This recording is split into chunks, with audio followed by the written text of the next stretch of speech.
Welcome into One of One Sports. It has been a while since I did a long form video on the channel with so many sports winding down. There wasn't too much to talk about, but now it is an exciting time of year because we are officially in my college football prediction season, and today we are doing the Clemson Tigers. So the way these are going to work, I'll quickly recap what the team did last year, how successful their season was to kind of gauge expectations for this year. Then I'll break down what you lost, what you're returning, what you added before finally doing the record prediction for the team. So now we can get straight into it.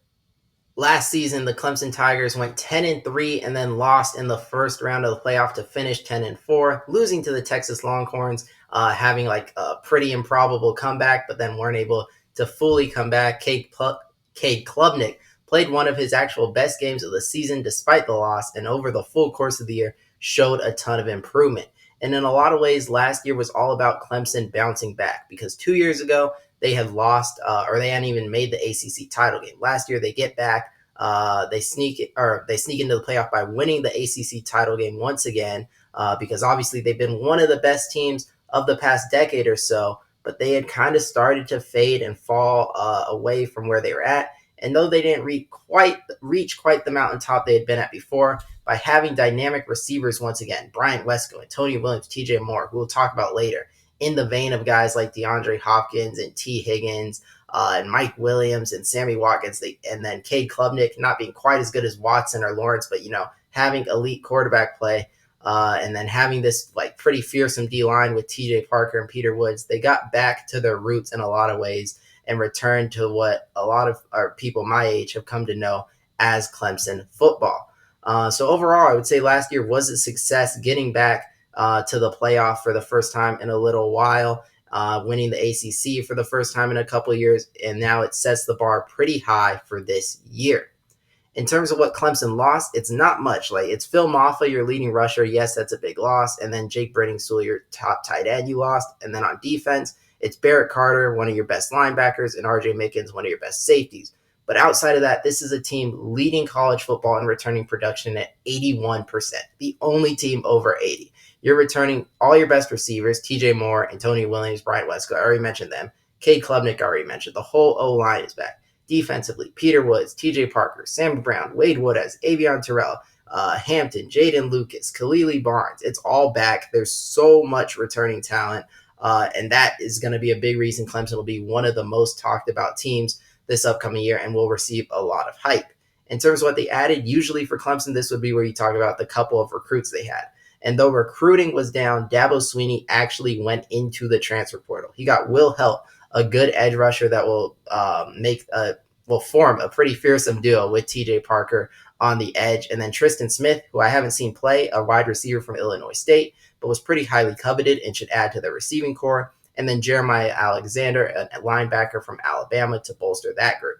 In terms of impact freshmen, which Clemson has become known for, even last year, Sammy Brown, Wesco, and TJ Moore made really, really big impacts as true freshmen. You bring in Gideon Davis, who looks to continue that trend as Clemson is in need of a running back, and Gideon Davidson is one of the top running backs in this freshman class. Because Phil Maffa is gone and because Haynes has a torn ACL, Adam Randall's moving to the position from wide receiver, but obviously that's kind of an unknown. He hasn't played a whole lot of running back before, so Gideon Davidson's going to get a ton of opportunity, and they're going to need him to perform well if they want to have a reliable run game from that group. And then Amari Adams, their top recruit, 5-star defensive tackle, should make a big, maybe not as big of an impact as Davidson because, you already have such a stacked lineup with Woods and Parker and Will Helt on the edge, and then Vic Burley in the rotation, a talented guy as well. But Amari Adams is a true freshman. I would still expect to make a good impact, at least in rotation. And then finally, Dabo Swinney went out and hired Tom Allen from Penn State as DC, one of the better defensive minds in the game, in my opinion. And Clemson has had all the talent, like all the guys that are coming back, projected first-round picks like Woods or Parker or Terrell, like they were there already, even Barrett Carter, Mickens, but they weren't as good as they should have been, at least on paper. Tom Allen, with what he did at Penn State, what he's done in the past, you would think is going to take this Clemson defense to another level for next season. Now, getting into the prediction for next season, I've already touched on a lot of these strengths. The receiving core should be the best in the ACC and maybe the country. I wouldn't be surprised. I mean, I honestly expect Antonio Williams or Brian Wesco, at least one of them, to be an All American, and wouldn't be surprised if TJ Moore is. You also have Tristan Smith in that group, like I mentioned. Cade Klubnik would not be surprised if he's a Heisman Trophy finalist or the winner. He's certainly one of the favorites to do that. And then the D line, TJ Parker and Peter Woods, I expect to compete for All American spots and then eventually first round draft pick spots in the NFL next year. All very big strengths. This is without even mentioning the O line, which returns everyone. This is a really talented roster for next season. The weaknesses, I already mentioned the running back. You're relying on Gideon Davidson, and if he's not ready as a true freshman, that could be an area that struggles. And then the depth, because Clemson's recruiting hasn't been what it once was, because they haven't consistently brought in transfers. If Clemson does have injuries, though their top talent is just as good as anyone's in the sport this year, in my opinion, they maybe don't have the depth behind that to sustain big injuries, which is a concern because we know injuries will happen throughout the season. So now getting into the schedule, starting off with LSU, one of the biggest games of the year, certainly of week one, a battle between the two Tigers. And when I look at this, it's two somewhat similar teams, both receiving a lot of preseason hype. Cade Klubnik, Garrett Nussmeier will be two popular picks to win the Heisman Trophy. Both are said to have really good perimeter weapons, with LSU bringing in Nick Anderson and Barry Brown. And the pass rushes should also be very hyped up, as LSU is going to have Patrick Payton and Harold Perkins.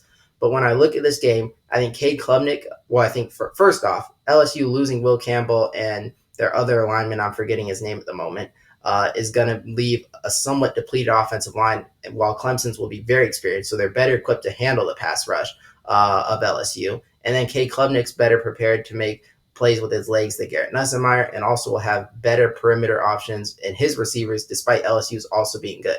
So I see a lot of advantages already for Clemson. And then defensively, I'd still prefer Clemson's talent. And with Tom Allen, I know it will be new. I think the defense is going to be better than LSU's.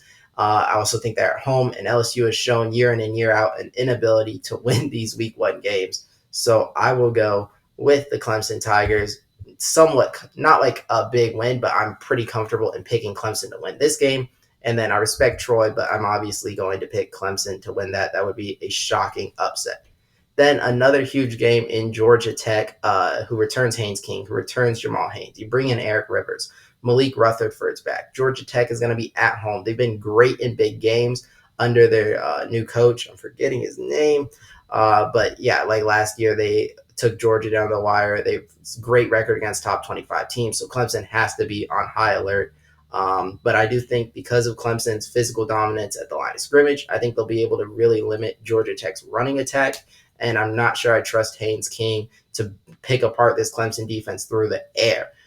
So I think Tom Allen's going to implement a really good scheme here, limit the run game, keep it somewhat low scoring, and Georgia Tech eventually won't have the juice to defend Clemson, who I think will be pretty dynamic offensively. So I am going to go with the Tigers to win here. And then Syracuse, I think, takes a step back, losing Kyle McCord, and just doesn't have the talent. Like I'm probably going to say a lot, these ACC teams are going to be at such a talent deficit for the most part against this Clemson team. Clemson gets the win starting 4-0 before heading into their first bye week. A pretty good spot for the bye week, in my opinion, before a sneaky road game to North Carolina and a double road trip after that to Boston College. So I like the spot, and it's a North Carolina team that I'm not too high on this year. I don't know what's going on with Bill Belichick. So much is going to be in flux there. And I just don't know what to make of this team, and I'm not picking them to be a rested Clemson team at this point. Even at home, I can't do that. And then Boston College, I don't know if Lonergan or Grayson's going to be the starting quarterback, and they were pretty good last year, so it's a sneaky game, but Boston College has a really tough schedule this year. Already, you'll be somewhat beaten up, and Clemson's just going to be so much more physically dominant from an athlete standpoint. And Boston College, I don't really see the offensive explosiveness to do much against this Clemson defense. I got to go with Clemson there before what will be a very hyped up game in an ACC championship rematch against SMU.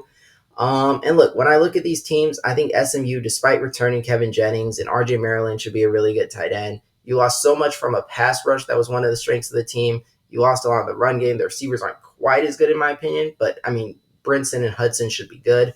What I'm trying to say is I think SMU got a little bit worse from the playoff team last year. Meanwhile, Clemson, with so much returning, with a better DC, with another year under Garrett Riley, Cade Klubnik improving, the receivers improved. Like, it's just, Clemson, I think, clearly got better, right?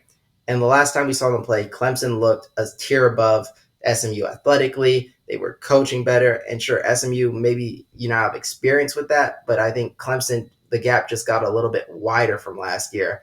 Now Clemson's at home. It's a pretty easy pick, and I think Clemson gets a statement win before their last bye week of the year.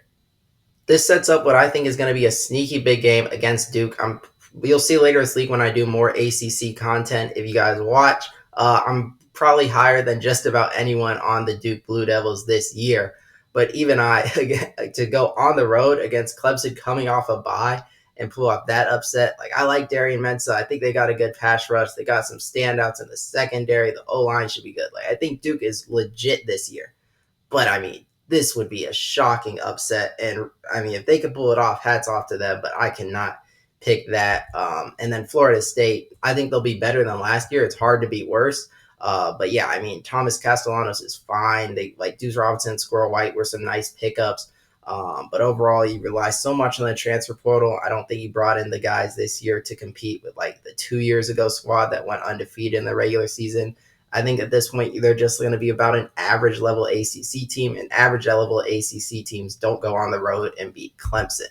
And this sets up the one last ACC game to see if Clemson runs through the ACC undefeated, and it's a Friday night game against Louisville on the road. Miller Moss will have figured everything out by now. I think Colin Lacey and Chris Bell will be a good receiver tandem.